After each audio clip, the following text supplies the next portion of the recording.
আসসালামু আলাইকুম। আশা করি সকলেই ভালো আছেন। ফার্মিং ফাইটার চ্যানেলে আপনাদের সকলকে স্বাগত জানাই।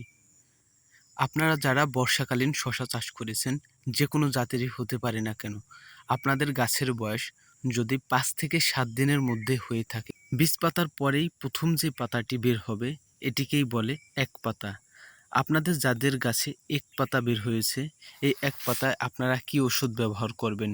এখানে কিন্তু সাধারণত পাতা খাওয়ার জন্য এক প্রকারের পোকা লাগে। দেখুন এখানে খেয়ে ফেলেছে এবং এই পাতার নিচে সাদামাছি অ্যাটাক করে। যদিও এখানে ওষুধ দেওয়ার পরে সাদামাছি চলে গিয়েছে। তো আপনাদের যাদের গাছের বয়স ৫ থেকে ৭ দিন, আপনারা এখানে কি ওষুধ ব্যবহার করবেন? এই গাছের পাতায় ব্যবহার করার জন্য সবথেকে ভালো ওষুধ হলো কীটনাশক হিসেবে ব্যবহার করবেন ক্যাপচার। এটির মূল উপাদান ইমিডাক্লোপিড। ১৬ লিটার পানিতে ২ গ্রাম হারে ব্যবহার করবেন। আপনারা যদি ক্যাপচার না পেয়ে থাকেন, অবশ্যই খেয়াল রাখবেন ইমিডাক্লোপিড গ্রুপের যে কোনো একটি ওষুধ হলেই হবে। এক্ষেত্রে সাইপারমেথ্রিন গ্রুপের ওষুধ হলেও হয়। তো অবশ্যই আপনারা খেয়াল রাখবেন একটি বিষয়, সেটি হলো মাত্রা। আপনারা ১৬ লিটার পানিতে ২ গ্রাম হারে ব্যবহার করবেন এবং এর সঙ্গে আরেকটি ওষুধ ব্যবহার করবেন, সেটি হলো ছত্রাকনাশক।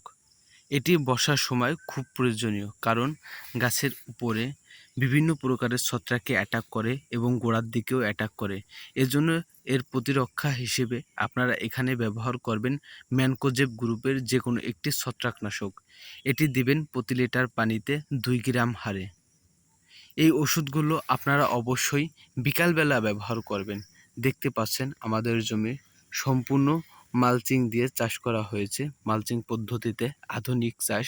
তো আপনারা অবশ্যই খেয়াল রাখবেন বিকালবেলা স্প্রে করার জন্য, কারণ এইখানে যে পোকাগুলো আসে এই পোকাগুলো অবশ্যই বিকেলবেলা পড়ে, সকালের দিকে এই পোকাগুলোকে দেখা যায় না। এটি সাধারণত বিকাল থেকে রাত পর্যন্তই থাকে, এটি রাতেই বিশেষ করে ক্ষতি করে। তো অবশ্যই আপনারা বিকালবেলা ওষুধ ব্যবহার করবেন। আপনারা ওষুধ দেওয়ার সময় মাত্রাটি সঠিক রাখবেন।